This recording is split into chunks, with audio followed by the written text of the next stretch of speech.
वह आज निर्धारित होगा जब कल वह अंक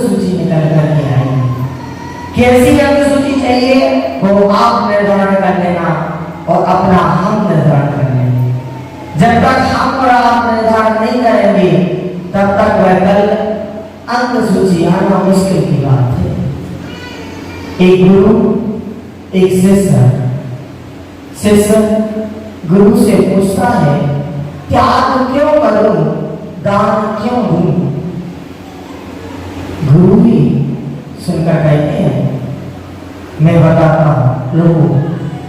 अगले दिन फिर पूछता है गुरुजी बताइए त्याग क्यों करूं, दान क्यों दूं। और उन्होंने कहा थोड़ा और रुको, पहले हम भोजन कर लें, उसके बाद हम पर्वत पर तपस्या करने के लिए जाएंगे। वहां तुम्हें यह 8 पत्थर हैं और वो लेकर के पर्वत पर आना है। वहीं हम आपको बताएंगे त्याग क्यों करें, दान क्यों करें। ठीक है, बात मान गया। चढ़ता है कुछ दूरी तय की, फिर नीचे आ जाता है। क्यों? क्योंकि चढ़ना भी है और साथ में वो 8 पत्थर भी है। ऊपर फिर चढ़ता है, कई दिन तक गुजर जाते हैं, नहीं चढ़ पाता। फिर गुरु से मिलता है, गुरु जी यही बता दो, चढ़ना बहुत मुश्किल हो रहा है। मैं ऊपर चढ़ के पूछ नहीं पा रहा हूं, आपको यही बता दो। गुरु जी कहते हैं कोई बात नहीं, पर्वत की लंबाई ऊंचाई 8 किलोमीटर की है। आज क्या करना, जो पत्थर है और वो हर 1 किलोमीटर पर छोड़ते जाना, छोड़ते छोड़ते ऊपर चढ़ जाना, एक एक पत्थर को 1-1 किलोमीटर में छोड़ते जाना। हाँ ठीक है। उस दिन वह व्यक्ति वैसे एक एक पत्थर को 1-1 किलोमीटर की दारी में छोड़ता गया और ऊपर चढ़ता गया। उस दिन वह ऊपर चढ़ गया, क्योंकि भार निरंतर कम होता जा रहा था और वैसे उस दिन ऊपर चढ़ गया। फिर गुरु जी से पूछता है मैं आ गया, आप बताइए। मैं तो पहले ही बता चुका हूँ। क्या बता चुके हो? मैंने तो पहले ही बता दिया, जब तक यह भार तुम्हारे साथ क्या तुम ऊपर आ पाए, नहीं आ पाए। जैसे ही तुम्हारे उस कंधे से भार कमता गया वैसे ही तुम ऊपर आ गए। यही तो त्याग है, यही तो दान है। अगर तुमने उन पत्थरों को त्यागा नहीं होता तो तुम जैसे कई दिनों से वापस जा रहे हो वैसे जाते नहीं। आचार्य उमा स्वामी महाराज तत्वार्थ सूत्र जी में कहते हैं, कई आचार्य जहां देखो आप, बहुत से आचार्य कहते हैं जीव का स्वभाव तो ऊर्ध्वगामी है, जीव का स्वभाव तो ऊपर जाना है। लेकिन अगर हम भारी होंगे तो कहां जाएंगे? जैसे तोड़ी और क्या बोलते उसको, एक बार बोलते हैं जो वो तोड़ी लौकी की तरह होती है, उस पर कभी प्रैक्टिकल करने का माटी डाल करके उस पर माटी लगा के पानी में डालते हैं। पानी में जैसे डालोगे वह नीचे डूब जाएगी और जैसे जैसे उस पानी में वह मिट्टी घुल जाएगी तैसे वह तोड़ी ऊपर आ जाएगी, क्योंकि उसका स्वभाव तो ऊर्ध्वगमन करना है। वैसे जीव का स्वभाव तो ऊर्ध्वगमन करना है। हमें तो कहां जाना है? अपना अंतिम लक्ष्य क्या है? उस अंतिम ईश्वर प्राप्त पृथ्वी को प्राप्त होना, उस सिद्धत अवस्था को प्राप्त करना हमारा लक्ष्य है। गुरु जी ने ऐसा समझाया, शिष्य बहुत अच्छे से समझ गया। उसने कहा गुरु जी ऐसा था, इस प्रकार आप बताना चाहते थे। हाँ शिष्य, ऐसे ही हमें वह क्रोध, मान, माया, लोभ, असत्ता, असंयम, कूटक और आदान, इन 8 को त्यागना है। जब जाकर के हम ऊर्ध्वगमन को प्राप्त कर पाएंगे, क्योंकि कहा है जब तक हम उस अंतिम पृथ्वी को प्राप्त नहीं होंगे, उस सिद्धत अवस्था को प्राप्त नहीं होंगे, तब तक हमारी यह आत्मा का कल्याण नहीं होगा। एक बार उस ईश्वर प्राण पृथ्वी का हम पहुंच गए तो इस संसार से, संसार में जन्म मरण से छूट गए। जब तक हम इस संसार में, जब तक हमें जन्म मरण और सब कुछ करना पड़ेगा, क्योंकि कहते हैं कि जब तक हम उस कुछ त्याग करना चाहते हैं, कुछ दान करना चाहते हैं, लेकिन कर नहीं पाते। क्यों नहीं कर पाते? मुनीश्री क्षमा सागर जी महाराज कितनी अच्छी बात लिखते हैं, सुनना ध्यान से।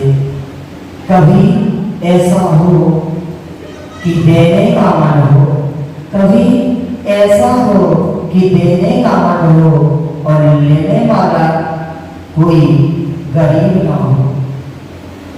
कभी देने का मन हो और लेने वाला कोई गरीब ना हो। कभी ऐसा हो हम कुछ कहना चाहें और सुनने वाला कोई गरीब ना हो।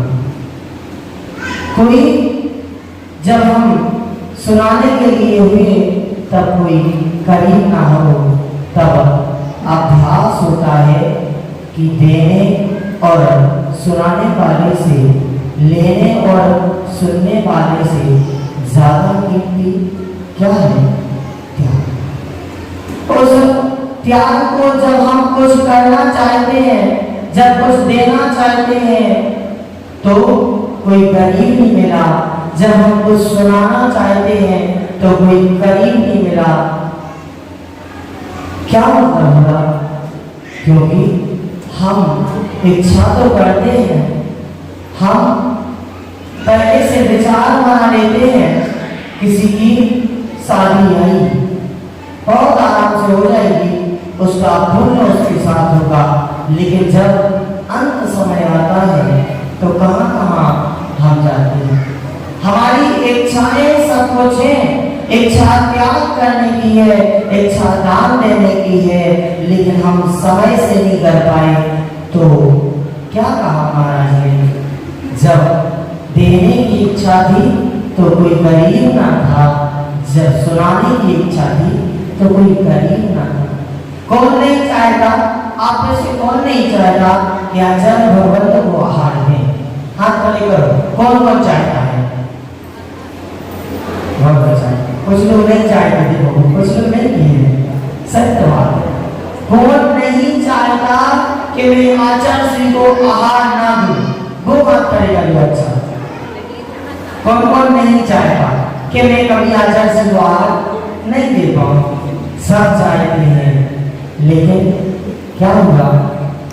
सबके भाव मन में है मुनियों को आहार देने का, ज्ञान दान देने का, लेकिन क्या हुआ? हम जिस समय हमने विचार किया तब संयोग ना मिला, और जब संयोग मिला तो निमित्त ना मिला। तो कहा जब समय हमारे साथ है, जब गुण हमारे साथ है तो हमें कार्य कर लेना है। समय के बाद किया हुआ कार्य फलदायी नहीं होता। देखते हैं हम चार दानों को कैसे, उन चार दानों के माध्यम से, तो कहा हमने सुने ही पढ़ा था, दान चार करता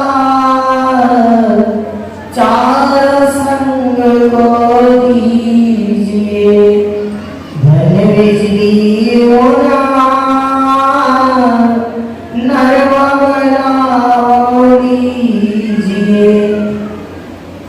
चार प्रकार के आहारों की हमने बात की। कौन कौन से चार प्रकार के आहार? सुनो ना, आहार दान, औषधि दान, अभय दान और ध्यान दान। इन चारों प्रकार के आहारों को हम जब देंगे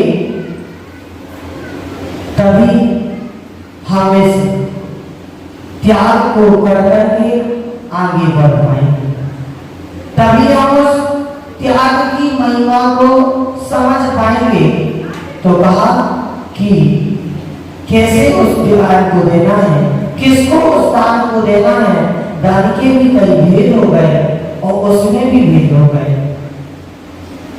कुपात, अपात और सुपात, या सुपात, कुपात और अपात।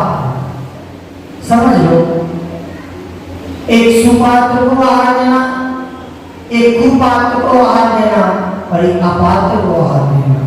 सुपात्र कौन है? भृगुरथ मुनिराज, चतुर्वेद संग। कुपात्र कौन है? कुपात्र सठ अनायतन। समझ में आ गया? हाँ, संचित में समझ। कुगुरु, कुदेव, कुशास और उनके पूजा सठ अनायतन, वह सब क्या है? कुपात्र है। अब अपात्र कौन है? जिनको जिनको हमने करना का भी एक दान बताया है, बिल्कुल बताया है, लेकिन कहीं कहीं देखने में आता है, अब वो कहते ना कि एक मछली सारे तालाब को बंद कर देती है। पहले हम उस अपात्र को समझे। कैसे? हमने तो कभी उनके लिए पैसे दिए कि आपकी भोजन शक्ति जो आप भूखे हैं वो सुधर जाए, वो क्या नहीं करते, उसको लेकर के शराब पीते हैं, मांस भक्षण करते हैं, तो उनको कुपात्र की कोटि में ले लिया, सॉरी अपात्र की स्थिति में। कुपात्र जो ऐसे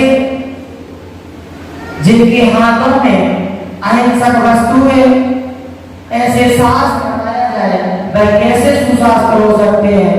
और ऐसे गुरु जो हमने आपको बताया था, पत्थर की नाव के समान, जो है स्वयं तो पत्थर की नाव पर बैठ करके डूबेंगे और साथ में उस सेवक को भी डूबेंगे।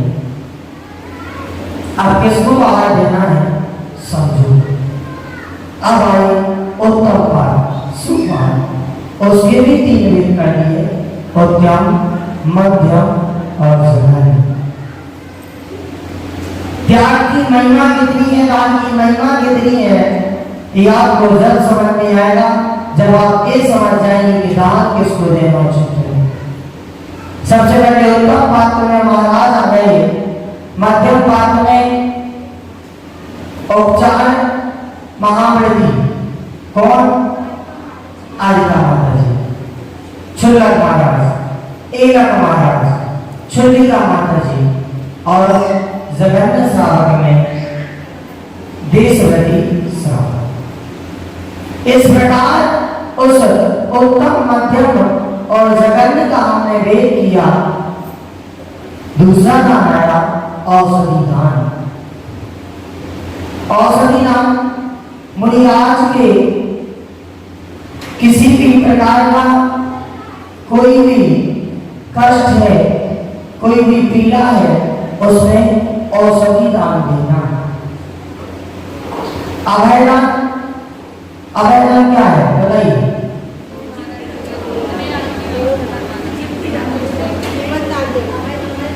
हाँ, बसती का देना,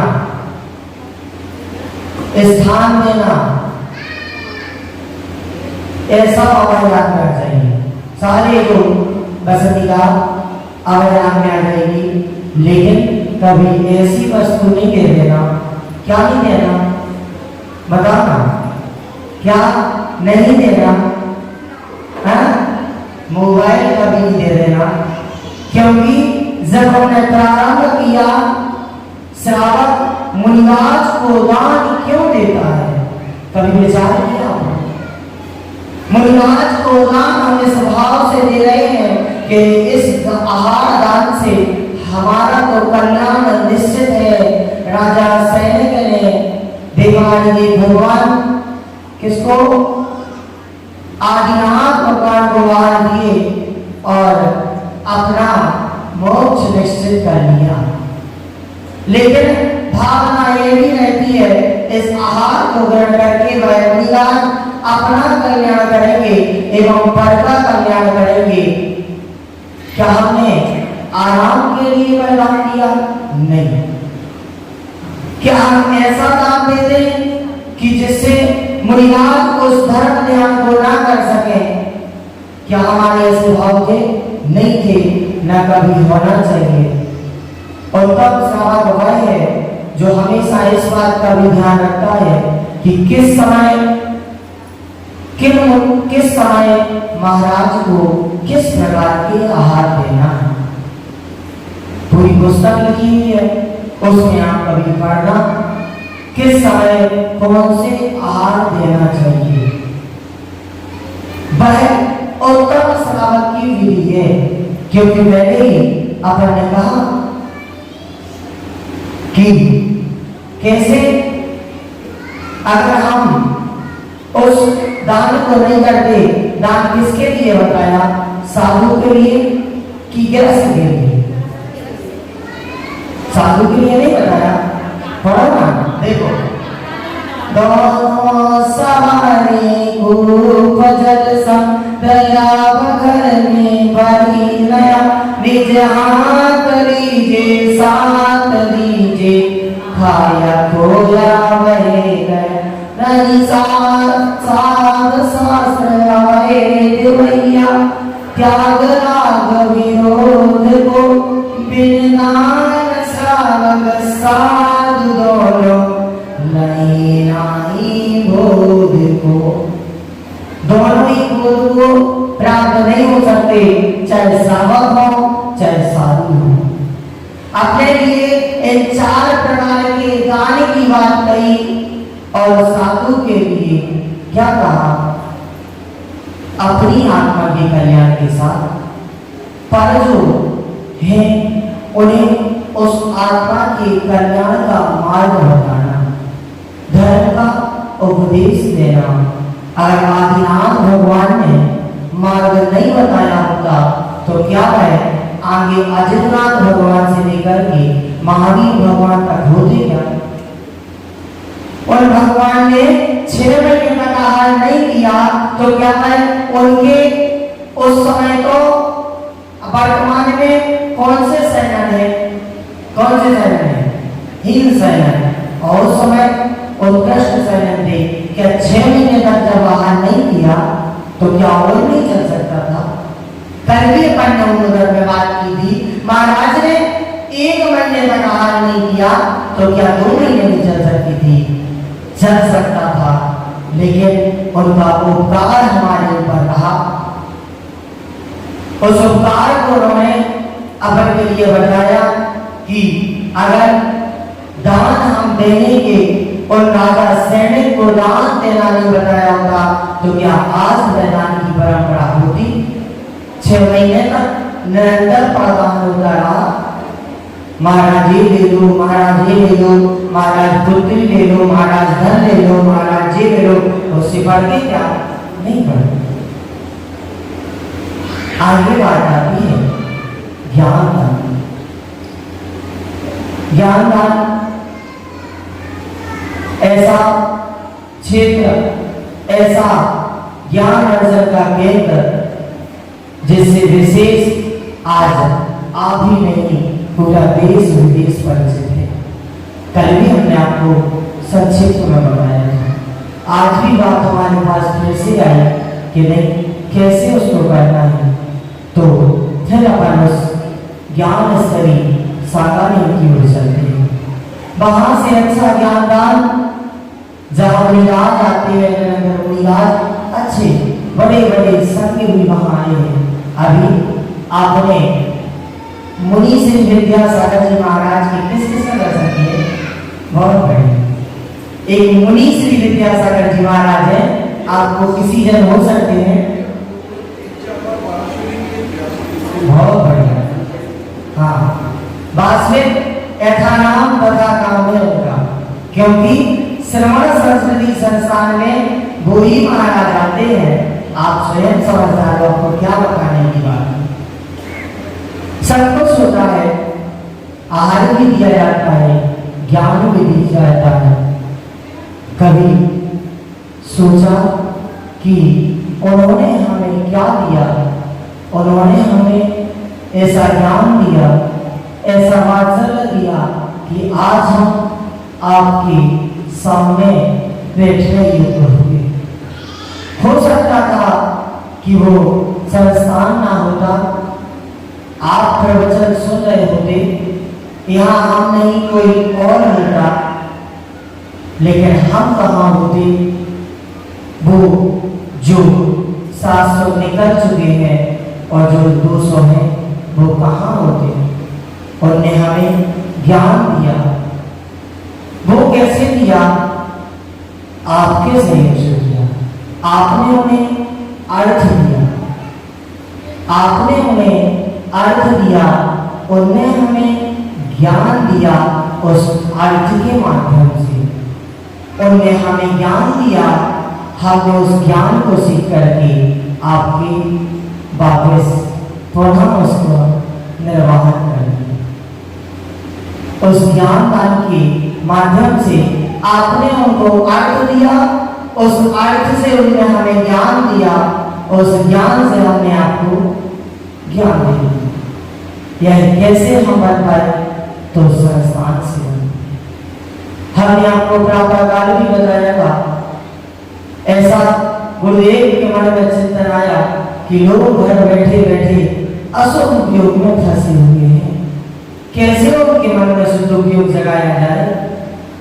तो आज निरंतर 5 वर्षों से मैं चलने वाला 12 वर्षीय का कोर्स, बहुत से लोगों की भावना आई। आप एक बार हम आपके ग्रुप में अभी सारी जानकारी मिलवा देते हैं, उसको आप बहुत अच्छे से पढ़ना, कोई बड़ी चीज नहीं है। प्रथम वर्ष में भाग 1, 2 और 3 और 6 डाला, अधिकांश लोगों ने पढ़ी। ऐसे ही क्रम से आप आगे चलते जाओगे, ज्ञान होगा, उसकी परीक्षा दी आपने, उस ज्ञान नजर के माध्यम से आज हमारा सौभाग्य रहा कि हम आपको देने योग्य बने। उन बच्चों को आप दे पाएंगे, वो शास्त्र आपके यहाँ इतने रखे हैं, देखे हैं कि नहीं। कौन कौन से शास्त्र कोई बता देगा, नहीं बता पाएगा, क्योंकि शास्त्र मात्र रखे हैं। कभी खोल के देखा, वो कैसे देख पाओगे, जब जुड़ पाओगे। कोई बाधा की बात नहीं है, कोई बड़ी बात नहीं है। ऐसी ऐसी चीजें आपको स्वयं समझ में आ जाएंगी। आप इतने लोग हो, क्या रोज इतने जन मंदिर आते हो? शाम को नहीं आते, बहुत से जन नहीं आते। हाथ खड़े करवाने से मतलब नहीं है, हम आप सिखाएंगे, आप खड़े करते हैं, ईमानदारी से करोगे, ये भी हमें विश्वास है। 12 सिद्धि के लोग कभी झूठी बोल ही नहीं सकते हैं, ऐसा हमें विश्वास है। पाठशाला से उन बच्चों को जोड़ना, आप कैसे सुबह से उठ करके, जब आप 5:30 बजे उठते हो, जब उन बच्चों को 6 बजे उठाते हो, आपने ही हमें उठाया, आपने ही हमें उठाया, सुबह से हमें यहाँ बैठा दिया। आप उन बच्चों को भी उठाओ ना, जिससे वो पाठशाला आए, तो कल हम भी आए और तो वहां से उठा के यहाँ बैठा सकते। जिस प्रकार उस स्कूल और कोचिंग के लिए आप 15 मिनट पूर्व से लालच देने के लिए तैयार हो जाते हैं, उस प्रकार की लालच पाठशाला के लिए भी दो। जब वह पाठशाला आएंगे तभी वह कल्याण का मार्ग सीख पाएंगे, तभी वह आपके परोपकार का मार्ग सीख पाएंगे, तभी आपकी सेवा कर पाएंगे। वरना कितने उदाहरण नहीं आते, पूरा पढ़ाया, सब कुछ पढ़ाया, लेकिन क्या हुआ, सब छोड़ के चले गए। अंत में वह माता पिता ही बचे। लेकिन अगर उन बच्चों के लिए मात्र और मात्र वह शिक्षक नौकर नहीं बनाना है, तो श्रवण कुमार बनाने का प्रयास करो। वह श्रवण कब बनेंगे? जब आप उस स्कूल और कोचिंग की तरह ज्ञान की शाला में भेजोगे, पाठ की शाला में भेजोगे, जब वह निरंतर पाठ करेंगे तब उनमें संस्कार आएंगे। वह संस्कार आज आपके लिए आप उन बच्चों को दे रहे हो, आप 60 के बाद देख लेना वो बच्चे आपके लिए देंगे। और अगर आज मात्र आपने उनको स्कूल और कोचिंग पहुंचाया तो वो जरूर आपके लिए अनाथ आश्रम और वृद्धाश्रम पहुंचाएंगे। निश्चित मान के चलना, क्योंकि पीढ़ी दर पीढ़ी चल रही है। एक बार एक बालक होता है, माता पिता और दादाजी होते हैं। क्या हुआ? माता पिताजी किसी कारणवश बाहर गए, संक्षिप्त में सुनिए आपको याद आ जाएगी। तो पिताजी बाहर गए, माताजी ने जो उस बच्चे की मां थी, बहू थी, ससुर का कमरा सबसे ऊपर था, ऊपर बालक वह उनका बेटा था, एक घंटी लगाकर चला गया कि आपको कोई आवश्यकता पड़े तो आप बुला लेना। क्या था? बहू तो ध्यान ही भूल गई कि वो ससुर है भी। अपना आराम से यहाँ चलो, अब पति तो है नहीं तो आज इस होटल पर और कल उस होटल पर गए। वो घंटी बजाते रहे, क्या हुआ? ना घंटी रही ना वह जब तक कुछ एक दो दिन तो ध्यान रहा, फिर ध्यान भूलते गए। क्यों? उस पर बच्चे की ऐसे देखता गया, छोटा सा बच्चा था। रोज उसने देखा जब पिताजी रहते थे तो जो माँ बहुत अच्छे से ख्याल रखती थी, अब क्यों नहीं रखती? तो उन्होंने कहा उनके बर्तन पूरे अलग थे। बोले ये बर्तन किसके हैं? माता, माँ आप हमें इन बर्तनों में भोजन देती हो और दादू को इनमें क्यों देती हो? तो माँ ने कहा वो बूढ़े हैं, उनको पता नहीं कि कैसे भोजन किया जाता है, तो इस बर्तनों में देते हैं। ठीक है। धीरे धीरे उन दादू की ध्यान को माँ भूलती गई और जब बाहर गई तो घंटी कैसे सुनाई देगी। धीरे धीरे उस वृद्ध की बुलाते बुलाते सांसें टूट जाती हैं। वह बालक घर में रहते रहते देखता रहता है। छोटा सा अबोध बालक था। क्या देखा उसने? माँ ने ध्यान नहीं दिया कि दादू चले गए। कुछ समय बाद बड़ा हुआ, उसने वह बर्तन बहुत अच्छे से संभाल के रखे। माँ ने पूछा बेटा ये बर्तन क्यों रखे हैं? बोले माँ जब आप बूढ़ी हो जाओगी तो इसमें आपके लिए भी तो भोजन देने पड़ेंगे। शिक्षा ले लो, जैसा करोगे वैसा मिलेगा, जैसा करोगे वैसा मिलेगा, जैसा बोलोगे वैसा मिलेगा। उस एक माँ को छोड़ करके आप दूसरे माँ के पास आए हो, उस माँ को जैसा माना है इस माँ को भी वैसे मानोगे तो आने वाले बच्चे भी आपको वैसे ही मानेंगे। आपने उस माँ को अलग कर दिया, इन सासू माँ को अलग कर दिया तो आने वाले बच्चे भी आपको अलग कर देंगे और सासू माँ को परा करके अलग कर देंगे। ये संस्कार हमें कहाँ से मिलेंगे?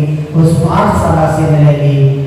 तो जितने भी माता पिता हैं आज नियम लेके निकलना कि कुछ अगर सुधारना है तो बच्चों को पाठशाला भेजना है। उस आपको सुधरना है, आपको ज्ञान का अर्जन करना है तो हमें उस कोर्स से जुड़ना है। आप घर बैठे जुड़े, घर में स्वाध्याय करें। मोबाइल का दुरुपयोग तो हमने बहुत किया, कुछ सही उपयोग कर लें।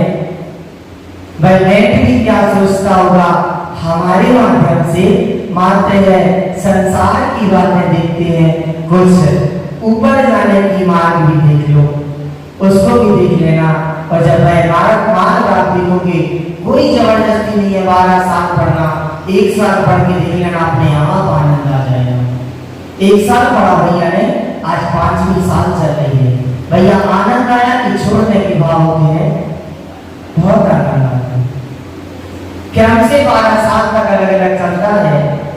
इन शास्त्रों का उपयोग हो जाएगा, माँ जिनवानी को आप दिल दर्शन कर लोगे, यही ज्ञान है। कैसे कहा तो आगे पुनः वापस आते हैं।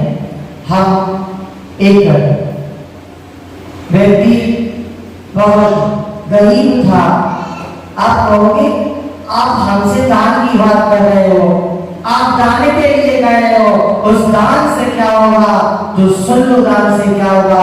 आचार्य भगवंत के पास में हमारे कंटक में एक व्यक्ति पहुंचता है। व्यक्ति ऐसा था कि बिल्कुल पर तो बिल्कुल सोचता था कि हमें कल मरना ही है, कल जाना ही है, बस एक बार आचार्य जी के दर्शन करना है। दर्शन के लिए गया, बहुत परेशान था। आचार्य जी ने कहा दान करो। सब महाराजों ने सहयोग करके आचार्य जी तक पहुंचाया। आचार्य जी ने कहा दान करो।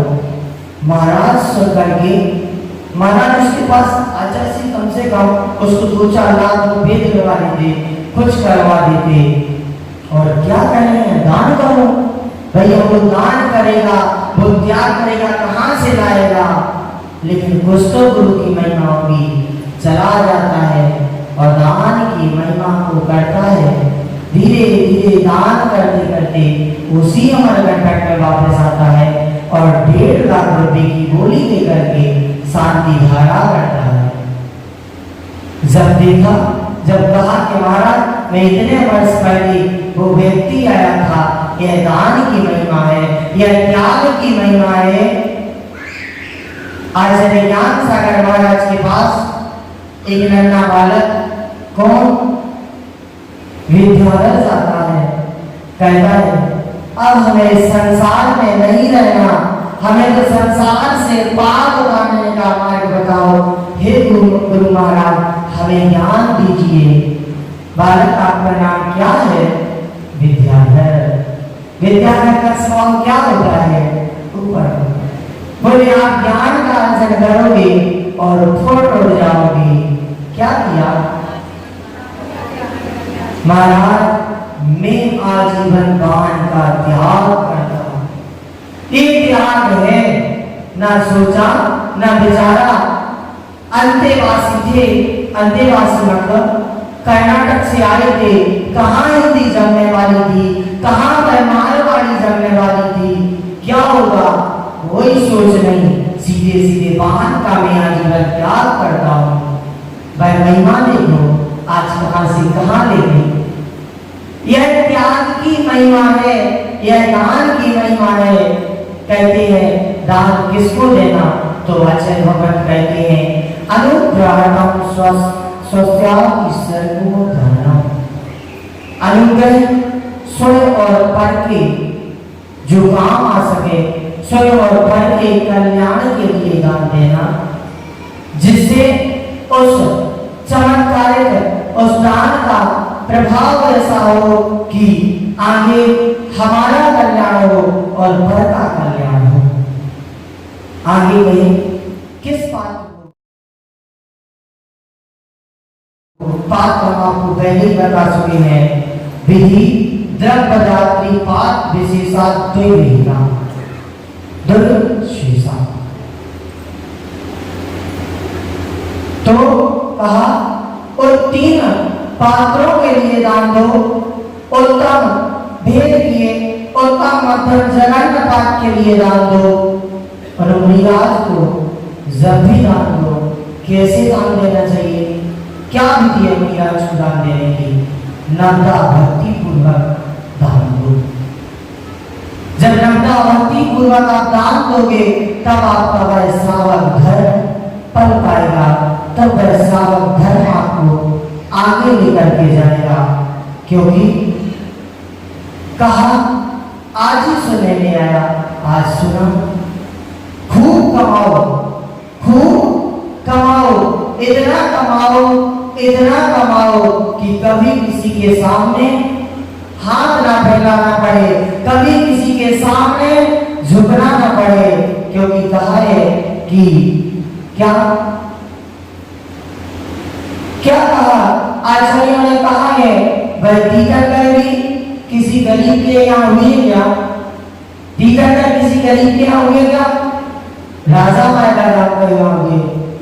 तो हम लोग भावना करते हैं आपने 8 दिन हमें भोजन करवाया, आप इतने अच्छे हो, हम तो आशा करते, विश्वास करते और भगवान से प्रार्थना करते हैं ऐसी समाज हो, ऐसा ज्ञान हो, ऐसी ज्ञानवान समाज हो, खूब जोड़ी भर जाए, खूब कमाओ, इतना कमाओ कि कहीं स्थान न रहे कमाने का, लेकिन क्या करो, क्या करना है? उस कमाने के साथ में दान भी देना। इतना दान भी मत करो, कह दिया दान भी करना है, इतना दान भी मत करो कि कंगाल हो जाओ, और इतना जोड़ो भी मत कि उस नरक में पहुंच जाओ। इतना दान भी नहीं करना है कि हम कंगाल हो जाएं, और इतना जोड़ना भी नहीं है कि हम नरकों में पहुंच जाएं। जब हमें जैसे जैसे हम आगे बढ़ते गए, जैसे जैसे हम समझते गए, तब हमें जाकर के ज्ञान आया। आज उन 8 धर्मों को जब हम क्रमतः समझते आ रहे हैं, कल क्या विशेषता थी उस तप की? क्योंकि जब तप करोगे तभी त्याग होगा। हमने एक एक कर्म को एक एक दिन बांट दिया, लेकिन देखो आप एक एक धर्म एक एक से जुड़े हुए, एक दूसरे से एक एक धर्म जुड़ा हुआ है। अगर मैं तप नहीं होता तो आज त्याग नहीं हो पाता, क्योंकि जब तपते हैं तभी कुछ त्याग हो पाता है। कहते हैं आचार्य, लुप्त सफर का उठाना हो तो सामान कम रखिए, लुप्त सफर का उठाना हो तो सामान कम रखिए, लुप्त जिंदगी का उठाना हो तो अरमान कम रखिए। उतने ही अरमान रखें, उतना ही सोचें, उतनी ही प्रार्थना करें कि हमारी जिंदगी पूर्ण हो जाए। इतनी आस्था हम न रख लें कि उससे दुखित हो जाए, क्योंकि हम एक बार और भी बता चुके, एक बार और ये पर विचार कर चुके हैं उस बात पर। हम अपने दुख से कम भयभीत हैं, हम अपने दुख से कम परेशान हैं, और बल्कि सुख से ज्यादा परेशान हैं। उसने पुण्य किया है, उसने वैसे कर्म किए हैं, जब जाकर के उसको वो मिला है। और अगर हम दान देंगे, हम त्याग करेंगे, तो हमारा भी गुण नजरेगा। रोज सुबह हम भावना मानते हैं, संसार की शांति धारा में भावना मानते हैं, संसार के सब प्राणी सुखी रहे। ऐसे ही भावना हो, भगवान आज उसको दिया है पर हमें जरूर मिलेगा। जब भाई कंगाल व्यक्ति क्या नहीं कर सकता, कंगाल व्यक्ति ने इतना बड़ा दान कर दिया, तो हम इतने नहीं हैं, लेकिन हमने उस दान को नहीं समझा, क्योंकि दान की मात्र 3 गति बताई गई है। कौन कौन सी? दान, धन की, क्षमा करें, धन की 3 गति बताई गई है, दान, भोग और नाश। एक कुआं अगर उस पानी को छोड़े ना, उस पानी का त्याग ना करे, तो वह पानी कैसा होता है? सड़ जाता है। उस पानी को अगर छोड़े ना, किसी को देना, क्योंकि वह भोग तो कर नहीं सकता, या तो नाश होगा या दान होगा। और अगर दान नहीं दिया तो क्या होगा? नाश ही होगा। एक नदी त्याग करती है, वह निरंतर बहती रहती है, त्याग कर दी जाती है, तो जल कैसा हो जाता? शीतल हो जाता है। और एक समुद्र जोड़कर रखता है, त्याग के भाव नहीं रखता, पानी खारा हो जाता है। कोई पीने की इच्छा करता है क्या? नहीं करता। क्या समुद्र का पानी हमें अच्छा लगता है? नहीं लगता। एक पेड़ को देख लो, अगर वह पेड़ अपने सारे फल त्याग ना करे तो एक दिन वह नीचे से उखड़ जाएगा, क्योंकि उसमें वजन हो गया, वह भारी हो गया, और भारी वस्तु तो निरंतर नीचे जाती है। जब वह पेड़ त्याग करता है, उस वजन को घटाता है, तो निरंतर ऊपर ऊपर बढ़ता जाता है, और अगर नहीं करेगा तो क्या होगा? नीचे नीचे जाएगा। कहा खाया पिया अंग लगेगा, दान दिया संग रहेगा, और बाकी का शेष बचा नहीं सुना? खाया पिया अंग लगेगा, दान दिया संग रहेगा, शेष बचा जंग लगेगा, उसके बाद भुजंग लगेगा, उसके बाद भुजंग लगेगा। कैसे? भुजंग का मतलब सर, पता है, समझा है, सब समझ जाओगे। कैसे? एक तो दान दोगे तो वह संग चलेगा, खाया पिया तो वह अंग में रहेगा, और शेष जो बचा रहा तो जंग लगेगा, और जंग के बाद में उसका रक्षक भोजन का मतलब सर बनेगा। देख लो आप, एक भाव देखो, कभी शुक्र को देखा है? सूरज सूरज वह मुंह से नीचे खोदता है। कभी आपने उससे कुछ शिक्षा ली? आप कहोगे सूरज से भी शिक्षा ली जाती है? बिल्कुल, शिक्षा हमें संसार का ऐसा हर प्राणी है जो शिक्षा देता है। कैसे सूरज से शिक्षा ली? सूरज नीचे खोदता है, क्योंकि परम भौगोलिक क्या था? एक बहुत बड़ा सेठ था। सेठ था, उसने ना दान दिया ना भोग दिया। क्या किया? जमीन में गाड़ दिया, और जमीन में गाड़ने से वह वर्तमान में उस दान के अभाव से, त्याग के अभाव से शुगर बना। अब जमीन को खुद रहा है, कहीं तो वह धन हमने गाड़ा था, कहीं तो वह धन हमने गाड़ा था, अब उसको खोद रहा है। उस सर्प को देख लो, सर्प से भी शिक्षा ले लो। कैसे? वह 3-3 कुंडली बना करके उस धन की रक्षा की है। क्यों? वह भी भविष्य में सेठ था, भूत में सेठ था, दान नहीं दिया, गाड़ दिया। आगे समय बढ़ता गया, सर्प की पर्याय आया, अब उस पर रक्षा किए है, ना मेरा ना तेरा। जो तेरा था वो भी मेरा, जो मेरा है वो भी मेरा। ऐसे भाव कौन रखता है? ऐसा भाव रखता है? अज्ञानी। मेरा है जो वो भी तेरा है, जो तेरा है वो भी तेरा है, मेरा भी तेरा और तेरा भी तेरा। यह ज्ञानी भाव रखता है। तो हमें ज्ञानी बनना है, हमें अज्ञानी नहीं बनना। हमें त्याग करना है, हमें आगे बढ़ना है। तो क्या करना पड़ेगा? क्या करना है? दान को करना है, उस दान की महिमा को समझना है।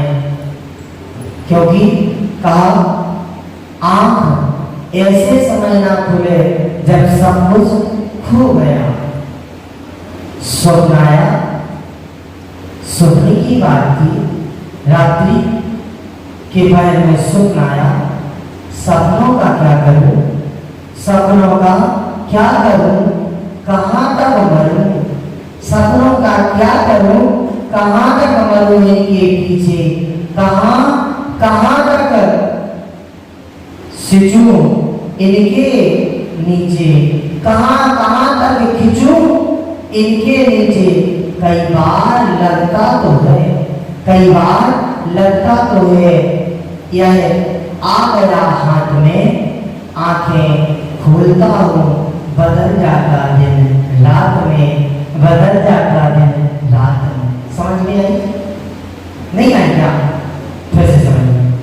सपनों में हम क्या क्या घुसते रहे, सपनों का क्या करूं, कहां तक उनके पीछे मरो, क्योंकि सपनों में तो हम चक्रवर्ती भी बन जाते हैं। आगे समझना, इसके पीछे कहां कहां तक उन सपनों से तो हम संदेश करके यात्रा कराते हैं, उन सपनों से तो हम रात्रि में भोजन कराते हैं। जो इनके नीचे, उसके नीचे नीचे हम दबते जाते हैं उन सपनों में।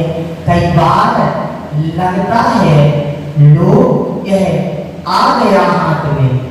कैसा लगता है? सपनों में कोई चीज हमारे बिल्कुल हाथ में आ गई, आंखें खोलता हूं, बदल जाता दिन रात में, बदल जाती वह रात दिन में। आप समझ में आया? इस प्रकार उस दान की महिमा है। उस दान से क्या नहीं होगा, उस त्याग से क्या नहीं होगा। हम क्यों बार बार लेते हैं? भाई कौन थे जिनने शेर को जलेबी खिलाई थी? शेर रामचंद्र। कहानी सुनी है आपने उनकी? कैसे वह शेर थे? शेर दीवान अमरचंद्र जी, दीवान अमरचंद्र जी थे। वह पूरे जयपुर नगर का उनको पशुओं का ठेका दे दिया, पशुओं की रक्षा का ठेका उन्हें ले लिया। अब पशुओं में तो सभी आ गए, शेर भी आ गया। शेर को भी पालन पोषण किया, कहा प्राणों को खिला देंगे, प्राणों को त्याग देंगे, मगर मांस का दान नहीं देंगे। पहुंच गए जलेबी लेकर के, या तो जलेबी खा लो या हमें खा लो, या तो जलेबी ले लो या हमारे प्राण ले लो। और शेर ने जलेबी खाई, क्योंकि वह त्याग का फल है, वह दान का फल है। उन्होंने मन में विचार कर लिया कि हमें तो त्यागना है, उस प्राणों को भी त्यागना पड़े तो त्याग देंगे, लेकिन हम क्या नहीं करेंगे? उसको हम मांस भक्षण नहीं करवाएंगे। आज हमें यही शिक्षा लेना है कि आज हमारी पूरी पढ़ाई पूरी हो गई, आज पूरे हमने भावों से लेकर के उपाय तक की यात्रा पूरी कर ली। हमने क्रोध, मान, माया, लोभ, असत्य, असंयम, आतंक और अनाथ को त्याग कर क्षमा, मानव, आदव, शौक, सत्य, संयम, तप और त्याग को ग्रहण करना है। कल बारी आएगी उसकी परीक्षा की, कल बारी आएगी उसकी अंक सूची की, कल उसकी अंक सूची भरवा लेना और परसों उसका मार्ग प्रशस्त कर लेना। इन 10 धर्मों को मात्र 10 दिन तक सहयोग बना के नहीं रखना। मात्र 10 दिन के बाद में यहाँ से निकल के झरा के नहीं चले जाना, वरना आगे के जो 355 दिन है उनमें वो जगा के रखना, उस स्वाध्याय को जगा के रखना, उस दान को जगा के रखना। तभी हमारी यह आत्मा ऊर्ध गमन कर पाएगी, तभी हम उस ईश्वर प्राप्त पृथ्वी को प्राप्त कर पाएंगे, तभी हम उस कल्याण का मार्ग प्रशस्त कर पाएंगे। अगर 10 दिन में जगा दिए तो आगे 355 दिन बाद परीक्षण आएगा।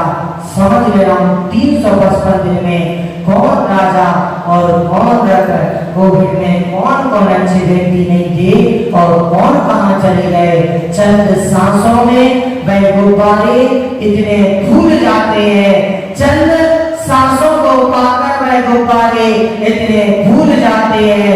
थोड़े ऊपर क्या उड़े अपनी औकात भूल जाते हैं, थोड़े ऊपर क्या उड़े अपनी औकात भूल जाते हैं। वही उत्तम त्याग धर्म की